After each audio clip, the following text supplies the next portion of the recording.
전 PPT는 없습니다.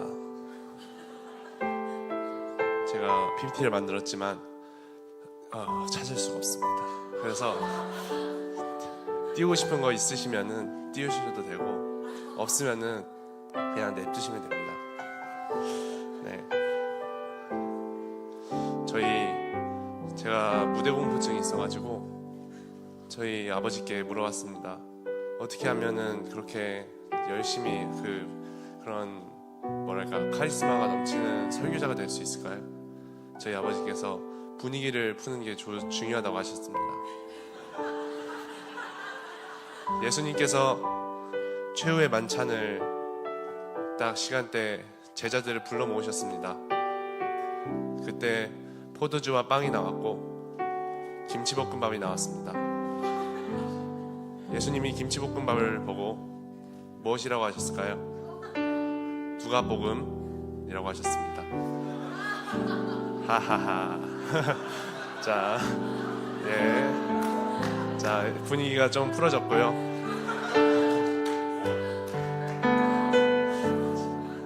아버지께 감사드립니다. 네, 인사를 드리겠습니다. 저는 이 IM 선교에서 현재 태어난 지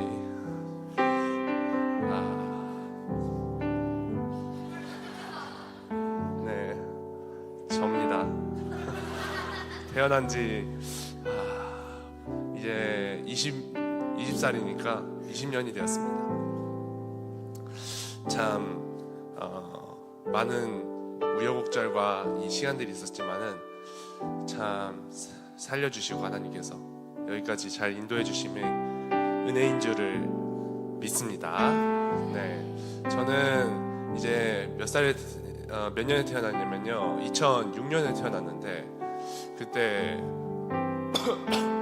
지금 제가 감기가 걸려가지고 지금 약간 코맹맹이 소리가 날 수 있습니다. 그래서 2006년에 태어났는데 그때 순풍 산부인과에서 태어났습니다.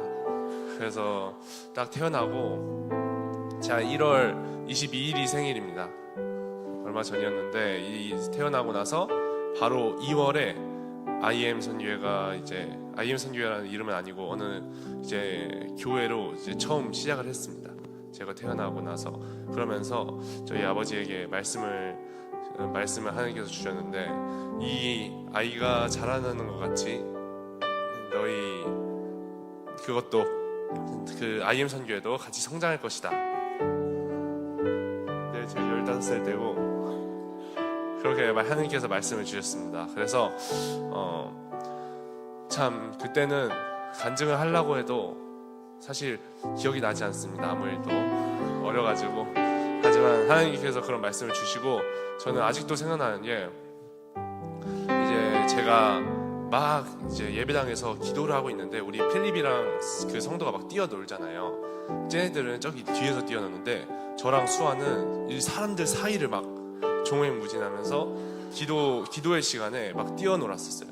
근데 저희가 딱 지나갈 때 클쌤이 저랑 수아를 딱 붙잡고, 그리고 얘들아 여기서 뛰면 돼 안 돼? 하고 저희를 혼냈습니다. 그때는 클쌤이 누나였는데 선교사님이 아니라, 그래서 너희 여기서 뛰면 돼 안 돼? 하고 기도의 시간에 혼냈던 기억이 있습니다. 그리고 클쌤이 항상 초콜릿 사주고 롯데리아 사주고 이랬다는데 그렇게 잘 대해주신 기억은 하나도 기억이 나지 않아요. 혼난 기억만, 너무 혼난 게 강렬해가지고 그런 거 기억나지 않고. 근데 폴쌤은 제가 분명히 기억납니다. 폴쌤이 그때 저를 너무 저는 항상 제가 폴쌤을 저희 아빠보다 더 좋아해서 맨날 폴쌤이랑 아빠는 맨날 사역 가고 이러는데 저희 폴쌤이 항상 저를 데리고 다니시고, 그리고 그때부터 폴쌤이 저한테 항상 미역국 나오는 날이면은 항상 미역국에다 밥을 말아가지고 먹여주셨거든요.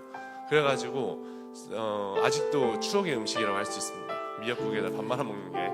그래서 참 폴쌤이랑 항상 이렇게 다니고 이랬는데, 그때 약간 IM 선교회가 막 새롭게 하소서 나오고 막 이렇게 하다가 저희 아버지가 약간 성공주의인가 그런 거에 약간 현혹이 되셔가지고 집에 제가 그때 그 얼굴을 기억했는데 그걸 나중에 찾아보니까 그 조엘 오스틴 목사님이더라고요. 조엘 오스틴 목사님의 책들이 점점 집에 늘어나기 시작하고 하면서 저희 아버지가 약간 그렇게 하다가 하나님께서 저희를 그 건물이 부도가 나게 해가지고 저희가 다 같이 남원에 내려갔어요. 그래서 그때 아직도 기억나는 게 방이 진짜 좁은데 저희 가족이 그때 요셉이까지 있었거든요. 저랑 수아랑 요셉이랑 엄마랑 아빠랑 있었는데 항상 자면은 방이 너무 좁아서 저희 아빠가 키가 크니까 발을 못 뻗고 자는 거예요. 그래가지고 방 문을 열고 그 발을 무릎까지는 밖에다가 이렇게 걸치고 주무시고, 그리고 저는 요셉인가는 아빠 배 위에서 올라서 자고, 그리고 저랑 수아는 이렇게 좁게 자면서 그때 아버지가 또 회개를 많이 하셨나 봐요. 그래서 다시 또 돌아오고 한번 띄워주시겠어요? 이 시절이고 이때는 이런 시집에 좀 살다가 이때는 아닙니다. 전 사진. 이런 집에 살다가 남원으로 가서 진짜 좁은 집에 산 거예요. 그래서 그 좁은 집에서 살고, 그리고 거기서는 기도원이었기 때문에 했는데 거기서 제가 또 한글을 배웠습니다. 거기서 중요한 거는 한글을 가르쳐 주셔가지고 제가 그때 6살이었거든요. 근데 한글을 떼고 거기에 너무 심심해가지고 다 시골이니까 막 나갈 수도 없고 이러니까 책을 읽기 시작했는데, 그때부터 어떤 책을 읽었냐면은 그 만화책이나 이런 게 시골에 그 기도원에 있을 리가 없으니까 거기 뭐가 있었냐면 위인전하고 그리고 성경책이 있었습니다. 그래서 그거 두 개를 진짜, 위인전이 그때 거기 39권 있었는데 그 39권을 제가 다 읽은 기억이 납니다. 그래서 이런 식으로 해서 저희, 그리고 마이클 선교사님이 회개를 하고 그리고 다시 남원에서 대전으로 이제 올라오게 되는데, 아직도 기억나는 게 저희 아버지가 갑자기 그 서재에 있는데 갑자기 우시는 거예요. 막 우시는데 왜 우냐고, 우리는 어렸으니까 수아랑 요셉이랑 다 같이 가가지고 아빠 왜 울어요? 하고 아빠한테 물어봤는데 아빠가 어디를 읽고 있었냐면 로마서 7장을 읽고 계셨어요. 로마서 7장을 읽으면서 회개를 하고 하면서 우리는 이제 정통 신학으로 돌아가야 된다 이러면서 신학책을 엄청 사서 읽으시면서 진짜 그때 회개를 하고 이제 그러고 나서 신학에 돌아오기 위해서 이제 트리플 스쿨을 이제 점점 이제 확립을 해나가기 시작하시는데, 그 첫 번째가 바로 구약여행 14일이었습니다. 그래서 구약여행 14일을 다른 사람들한테 가르치기 전에 이제 저희 어머니가 이제 저희한테 베타 테스트로 한번 테스트를 집에서 구약여행 14일을 마인드맵을 그리면서 설명을 다 해주셨거든요. 그런데 그 어릴 때 하는 그 MD 친구들 지금 하고 있는 그런 어릴 때 교육이 진짜 중요하다는 거를 아직도 느끼고 있는 게, 아마 제 인생에서의 이 교육의 핵심은 그때 배운 구약여행 14일이 아닐까. 그것 때문에 지금 이 구수사적 관점이나 이런 게 잘 탄탄히 세워진 것 같습니다. 그래서 진짜 열심히 배우면서 그때부터 처음 이런 성경이나 이런 것들을 좀 제대로 배우기 시작했고, 구약여행 14일을 하면서 진짜 즐거웠는데, 그리고 그때는 홈스쿨을 했거든요. 왜냐면은 이제 그 홈스쿨을 하다가 8살 때 저희 어머니께서 저를 딱 불러놓고 이렇게 말씀하셨어요. 너는 지금 선택을 할 수 있다. 계속 맞아요. 이거가 저희 이거 맞나요? 이거 아무튼 이런 식으로 해서 가르치고 진짜 마인드맵을 막 쫙 만들었었어요. 그래서 저 때 배운 교육이 진짜 값진 교육이었구나 하고, 어릴 때 이 구약여행 14일 하는 게 진짜 중요한 것 같습니다. 그리고 나서 이제 8살 때 선택의 기로에 놓였어요. 이제 너는 초등학교를 갈 거냐, 일반 초등학교를 가고 싶니?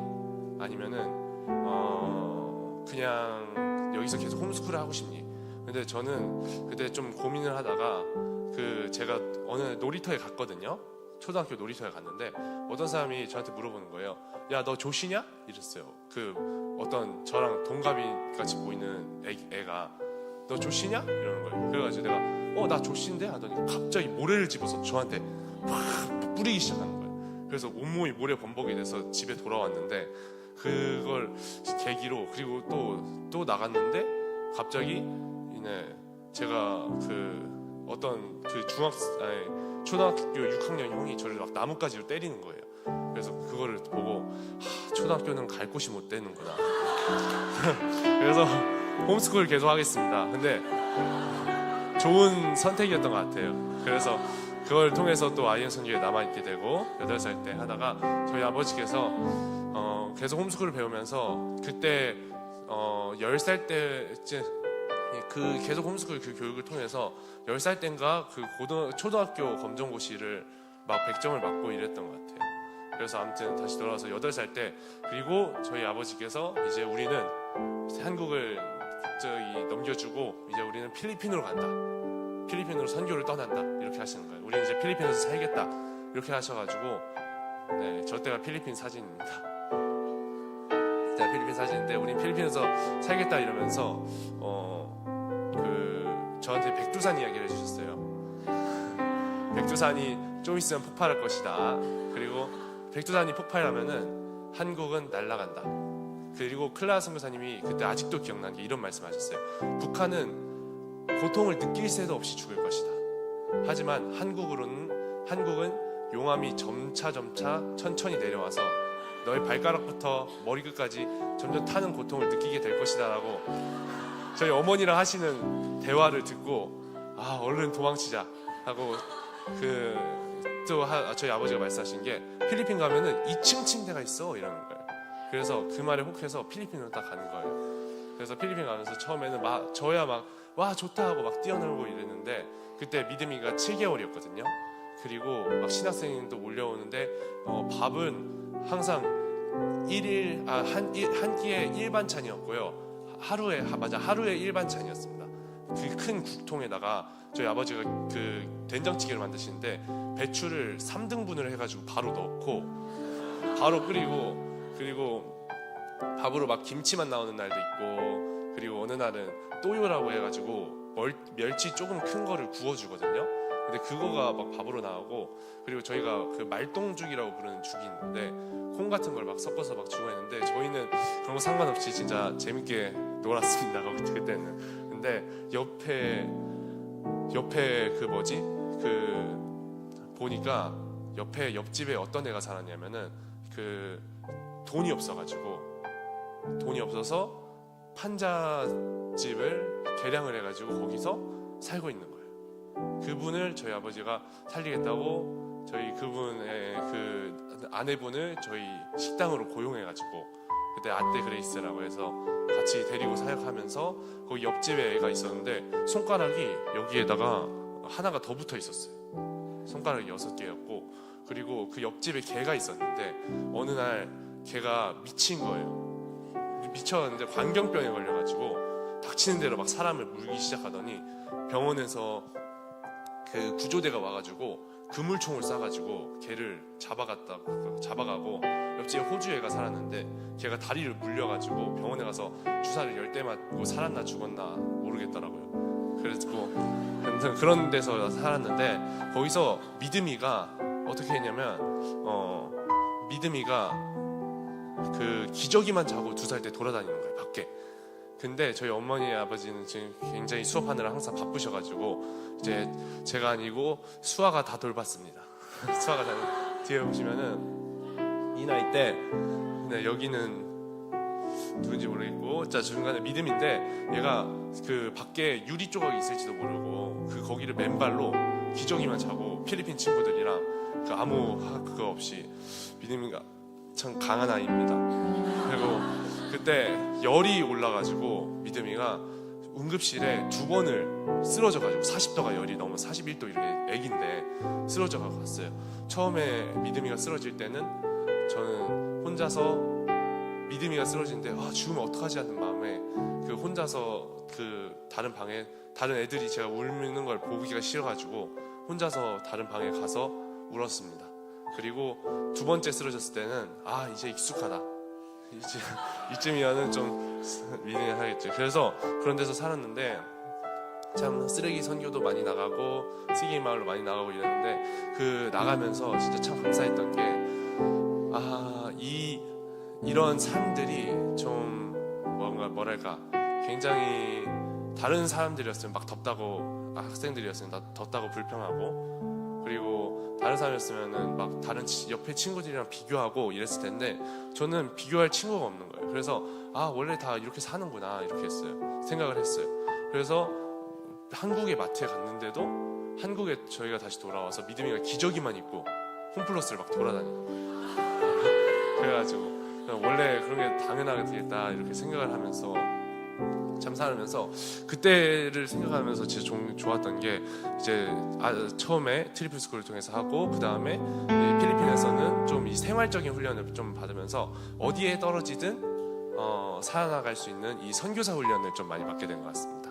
그래서 감사할 줄 알지만은 불평하지 않는 그런 삶을 또 좀 배웠던 것 같습니다. 그래서 필리핀에 갔다가, 그래서 거기서는 이제 그때는 MK가 없었어요. MK 교육이 없었고 뭐가 있었냐면 MK가 없었고 홈프리스쿨이 있었거든요. 그곳에서 저를 이제 리더로 세워주셨어요. 리더로 세워주셨는데 그때부터 저의 이 5년간의 독재 정권이 시작되었습니다. 5년 동안 제가 리더를 했는데, 왜냐면 모든 선교사님들의 아이들보다 제가 항상 나이가 많았습니다. 그리고 중고등학생들만 봤다 보니까, 그때는 초딩이 없었다 보니까 제가 5, 6년 동안 했는데, 얼마나 제가 계속 리더를 연속으로 계속 하다 보니까 애들이 제 말을 따르는 거예요. 어느 날 제가 그때 불닭이 한창 유행이었거든요. 근데 제가 말했어요. 얘들아, 불닭보다 튀김우동이 맛있어. 근데 그 한마디에 불닭을 아무도 안 먹고 다 튀김우동만 먹더라. 그러면서 튀김우동 먹으면서 역시 튀김우동이 맛있지 이러는 거예요. 그리고 제가 어느 날 맛없는 초록색 야채가 나왔어요. 샐러드 같은 게 나왔는데 이게 파란색 초록색이니까 이걸 먹으면은 헐크처럼 힘이 세지는 거야. 애들이 달라고 해서 제가 애들한테 반찬을 넘겨줬던 그런 기억이 있어요. 그래서 그렇게 하면서 그때는 열심히 놀면서 좀 이제 리더의 좀 훈련을 받다가 이제 초등 캠프가 있었습니다. 초등 캠프가 처음으로 열렸고, 1차 예복수 캠프가, 제가 그때 12살이었거든요. 12살이었는데 어떤 그걸 했냐면 생명과 바꾼 찬양을 그때 했었어요. 생명과 바꾼 주의 사랑을 하고, 설교 때 어떤 설교를 했냐면 이사야 6장 8절이 주제로 나왔는데요. 내가 또 주의 목소리를 들은즉 이르시되 내가 누구를 보내며 누가 우리를 위하여 갈고, 그때 내가 가로되 내가 여기 있나이다 나를 보내소서. 이 말씀을 통해서 저는 그때 예수님을 만나고 예수님을 만남과 동시에 선교사로서 서원을 했던 것 같습니다. 그래서 기도를 하면서 하나님 저를 보내주시옵소서, 그렇게 서원을 하자마자 저에게는 두 가지 그게 맡겨졌는데요. 처음은 농사입니다.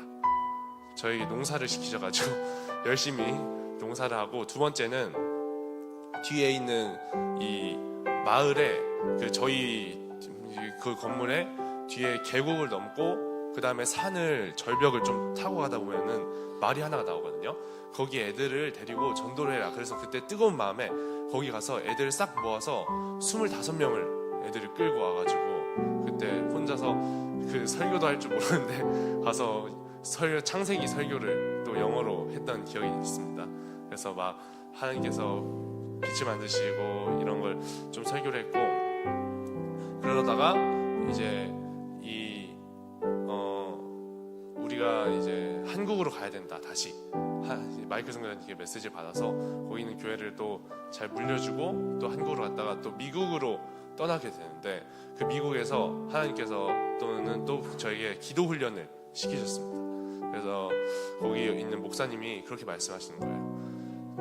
너희는 지금 10시간도 기도를 못하면서 어떻게 기도한다는 소리를 할 수 있느냐, 어떻게 예수님을 믿는다는 소리를 할 수 있느냐 하면서 밤에 문을 걸어 잠그고 혼자서 건물에 내버려두고 다 숙소로 가는 거예요. 한 명씩. 그래서 제 차례가 되었어요. 근데 그날 밤에 그 거리에서 미국이니까 총격전이 벌어졌습니다. 그래서 도로가 폐쇄되고 점점 무서운 생각이 드는 거예요. 하나님 어찌할까요 하는데 그 눈물이 점점 나오면서 하나님께서 저를 또다시 만나주신 것 같습니다. 그래서 10시간 동안 진짜 깨어서 기도해야지 하면서 막 열심히 기도하고 또 하나님을 잘 체험하는데, 그 목사님 설교가 날이 갈수록 이상해지는데 666 칩 얘기를 하고 막 있는데 알고 보니까 이단이셨더라고요. 이단이셨는데 아무튼 목사님 설교하는 별개로 그때를 통해서 또 기도와 이런 것들을 또 하게 되고 이제 다시 한국에 와서 이제 원래는 미국을 막 가고 이랬던 이유가 이제 좀 유학이나 이런 것들을 생각을 하고 있었는데 티셔츠를 통해서 갑자기 마이클 선교사님께서 이제 DNA를 만들어야 된다. 그래서 검정고시를 빨리 다 쳐버리고 대학교를 사이버로 가고 우리는 이제 사역하는 세대를 만들 것이다. 그래서 한국 와서 검정고시를 또 치게 됩니다. 근데 검정고시 때는 굉장히 제가 그때는 굉장히 질풍노도한 그런 때였던 것 같아요. 그래가지고 그때 검정고시를 진짜 공부하기가 싫어가지고 검정고시 캠프가 있잖아요. 그럼 2개월 동안 검정고시 캠프를 하면은 1개월 27일을 놀았습니다. 1개월 27일 놀고 3일 동안 벼락치기를 해서 검정고시를 보러 간 거예요. 한번 그랬는데 100점을 맞은 거예요.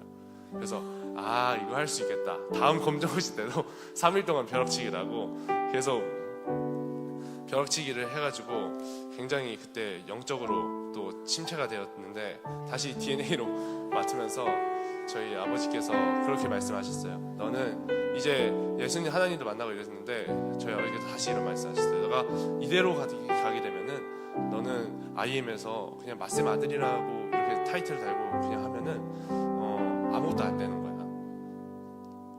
너가 여기서 있을 수 있는 여기서 사역을 할 수 있는 것은 중요한 것은 무엇이냐면 너의 어떤 이름값이 아니라 너가 여기서 꼭 필요한 사람이 되는 것이다. 그래서 마쌤이 저에게 꼭 필요한 사람이 되어라고 해서 DNA에서 영상 만드는 것을 그래서 그 말을 듣고 진짜 정신을 차려서 영상을 만드는 것을 또 열심히 하고 그때는 왜 멀티를 해야 되는지를 알지 못했지만 클라스 목사님께서 갑자기 멀티 자리에 저를 앉히시면서 그냥 보고 여기 앉아서 보고만 있어라 하면서 멀티나 이런 것들을 그냥 보고 있었어요. 가사 넘기는 거 가끔 받고. 근데 코로나가 터지면서 멀티에 있던 형 누나들이 다 나가버린 거예요. IM 선교회를. 그래서 제가 유일하게 멀티가 됐습니다. 그래서 살고자 하기 위해서 하루에 아침 예배를 당장 다음날 아침에 드린다는데 소리가 안 나오는 거예요. 그래서 그 전날에 이걸 해결을 하기 위해서 유튜브를 막 10편, 20편을 봤던 것 같아요. 그러면서 한 유튜브를 100편째 봤을 때쯤에는 멀티에 이제 거의 마스터가 돼가지고 지금 열심히 배우게 됐죠. 그리고 또 이제 삼천리로 이사를 와서 대학교를 다니게 되었고 대학교를 다니고 그 다음에 선교사로 헌신하고 또 사역을 하게 되는데 이 기간 동안에 이제 그 선교사로 헌신하고 그때 이제 3차로 이제 개인의 것이 아니라 이제 다른 사람들을 이제 돌보는 또 마음을 주시고 그리고 이제 열심히 DNA 또 사역을 하고 하면서 저는 이때 대학교도 이제 클라 선교사님께서 말씀하시길 컴퓨터 공학과로 가야 된다 이렇게 했는데 컴퓨터를 공학과를 갔는데 제가 생각하던 그런 학과가 아닌 거예요. 굉장히 어렵고 또 그런 학과였는데 근데 나중에 제가 그거를 그래서 열심히 안 하고 다른 사역을 집중을 해가지고 그때 내용을 다 까먹었어요. 근데 저를 또 IT로 보내시더라고요. 그래서 그때 열심히 할걸 하면서 또 했고 IT를 하고 제가 인생에서 그래서 지금까지 뭐 트리플 스쿨 배우고 열심히 배우고 이런 것들을 쫙 돌아보니까 그 지금까지는 몰랐는데 지금 이제 태국에 파송되어서 이제 진짜 사역을 하러 떠나는데 지금까지는 저는 하나님께서 그런 마음을 주셨는데 지금까지는 준비 기간이었다 이런 마음을 또 주시더라고요. 그래서 트리플 스쿨로서 레베카 선교사님이 가르쳐 주셔서 이제 신당을 또 확립을 하고 필리핀으로 가서 리더십과 또 이 고난을 겪어나가는 훈련을 하고 그리고 DN 검정고시랑 이런 것들을 통해서 학습과 그리고 미국을 가면서 영어를 또 준비를 하게 하시고 그리고 태국에 또 IT가 있는데 그 IT를 또 준비하게 하시고 그리고 태국 가면 농사를 지어야 된다는 거예요. 근데 제가 농사를 해봤잖아요. 그래서 농사를 또 준비하게 하시고 또 DNA라면서 촬영 편집 악기 했는데 태국 가서 촬영 편집이랑 제 일렉기타를 마스님이 그냥 하라고 해서 저 원래 베이스를 하고 싶었는데 일렉기타를 하라고 해서 그냥 쳤는데 거기서 또 가르쳐야 되는 거예요. 일렉 기타를. 그래서 악기와 뭐 IT랑 그리고 멀티미디어랑 이런 것들을 잘 준비해가지고 지금까지 또 태국당으로 떠나서 또 다음은 어떤 걸 준비하게 하시고 어떤 사역을 이끌어 나가실지 모르겠지만 한 가지 이제 깨달음이 든 거는 태우랑 이제 좀 이야기가 비슷한데 이 모든 것이 하나님의 인도하심이었다는 것입니다. 그래서 여러분들의 이 삶에 어떤 지금 일을 맡고 있고 어떤 지금 위치에서 어떤 것을 하고 있을지 모르고 이게 쓸데없는 일이라고 느껴질 때가 있습니다. 그러나 모든 것은 하나님의 인도하심의 순서였습니다. 그래서 이제 한번 말씀을 한번 띄워주실 수 있을까요? 그 시편 110편 3절 한번 띄워주실 수 있을까요? 자, 네. 원래 찬양도 하려고 했는데 시간이 없어가지고 찬양은 못할 것 같습니다. 그래서 한번 같이 읽어보겠습니다. 하나, 둘, 셋.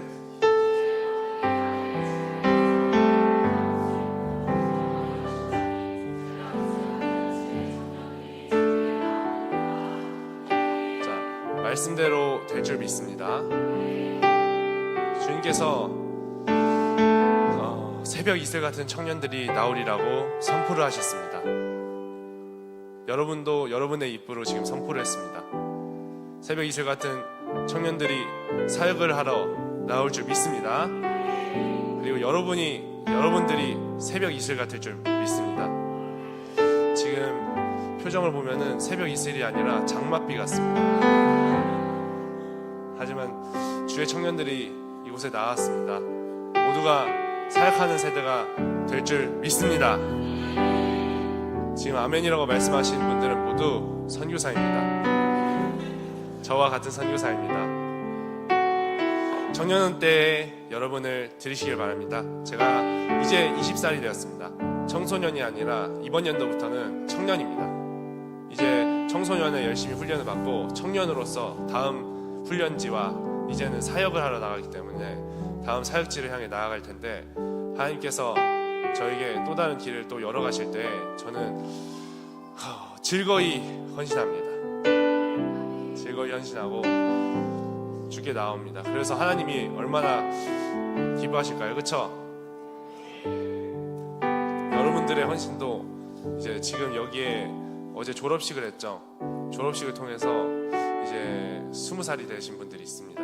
여러분들의 헌신이 이제 하나님께 즐거이 올려드려질 것입니다. 여러분들이 어떤 헌신을 하고 있는지 잘 생각을 해보시고, 그리고 청소년 여러분들은 이제 준비를 하고 있어요. 헌신할 준비를 하고 있는데 하나님께서 내게 어떤 것을 맡겨줄지, 어떤 사역지가 생길지 잘 한번 기도하면서 준비를 했으면 좋겠는 마음입니다. 그리고 마지막으로 태국 땅으로 가게 됩니다. 태우와 제가 열심히 찬양팀 사역, 그리고 멀티미디어와 이 영상 사역, 그리고 농사와 피클볼과 그리고 영어와 그리고 국제학교로 파송을 보내는 거가 무빙스쿨과 방과후 학교, 그리고 국제학교, 그리고 홈스쿨 사역과 이런 모든 것들을 동시에 해 나가야 됩니다. 아직 거기에는 시스템도 없고 개척 단계입니다. 그래서 불완전할 수 있습니다. 그러나 하나님께서 준비시키신 것 같이 그 준비하신 것대로 하나님의 뜻대로 완벽하게 모든 것이 이루어지기를, 그리고 그 이루어진 가운데 저와 태우가, 요셉이가 또 수아쌤이 방해물이 되는 것이 아니라 하나님 앞에 온전히 쓰임받기를 기도해 주시길 바라겠습니다. 그리고 여러분들도 하나님의 뜻에 맞춰서 온전히 지금 쓰임받고 있습니다. 이미. 그러니까 불안해하지 마시고 여러분들이 다음 쓰임받을지 어쩔지 지금의 자리에서 최선을 다하기를 제가 기도하겠습니다. 자, 마지막으로 말씀 한번 읽고 마치겠습니다. 아까 했던 말씀입니다. 하나, 둘, 셋.